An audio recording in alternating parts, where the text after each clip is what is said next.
ସତ୍ୟକାନ୍ତ ପଟ୍ଟନାୟକ ମୁଁ retired veteran technician. ଆଉ ମୁଁ ଆଜିର ଟପିକ୍ ହେଉଛି ଛେଳିମାନଙ୍କୁ ବୃଦ୍ଧାମାନଙ୍କୁ କିପରି ଧରଣ କରିବା ବା ବୃଷ୍କ ଛେଦନ କରିବା, ତାଦ୍ୱାରା ଉପକାର କ'ଣ। ଯଦି ଫାଶୀ ହେଲା ତାଦ୍ୱାରା ଉପକାର କ'ଣ, ଫାଶୀ କେମିତି କରାଯାଏ ତାର ଗୋଟେ ଡେଫିନେସନ୍ ଅଛି। ତାକୁ କୁହାଯାଏ କ୍ୟାଷ୍ଟ୍ରେସନ୍। What is the କ୍ୟାଷ୍ଟ୍ରେସନ୍?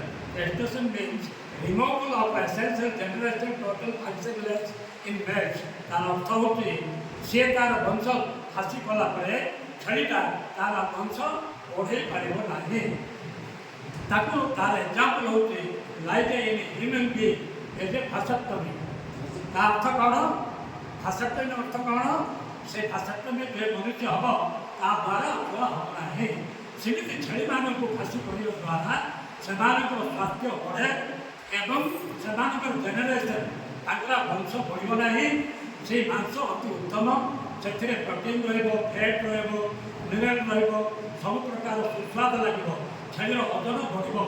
ତେଣୁକରି ଅଧିକାଂଶ ମାଲିକମାନେ ଫାଶୀ କରି ବଜାରରେ ବିକ୍ରି କରନ୍ତି ବା ତାକୁ ମାରିକି ମଧ୍ୟ ମାଂସ ଆକାର ବିକ୍ରି କଲେ ସେମାନଙ୍କର ଲାଭବାନ ହୁଅନ୍ତି। ତାକୁ କୁହାଯାଏ ଫାଶୀ କରିବା। ବୃଦ୍ଧାମାନଙ୍କୁ କିପରି ଫାଶୀ କରାଯାଏ?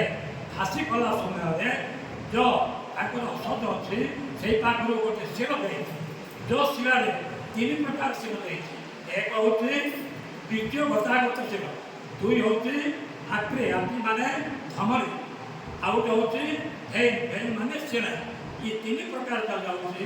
ସେଇ ତିନି ପ୍ରକାର ଶିରାକୁ ସେଇ ଯେଉଁ ଭାସ୍ ଡିଫରେନ୍ସ ବୋଲି ଆମେ ଇଂରାଜୀରେ କହନ୍ତି, ତାକୁ ଯେତେବେଳେ ବୃଷ୍କ ଛେଦନ କରାଯିବ, କ୍ୟାଷ୍ଟ୍ରେସନ୍ କରାଯିବ, ସେ ସବୁଯାକ ଭିତରେ ତାର କଟିଯିବ, କିନ୍ତୁ ତାର ସ୍ପେର୍ମେଟିକ୍ କାର୍ଡ ମିଶିବ ନାହିଁ। ବହୁତ ବହୁତ ଧନ୍ୟବାଦ।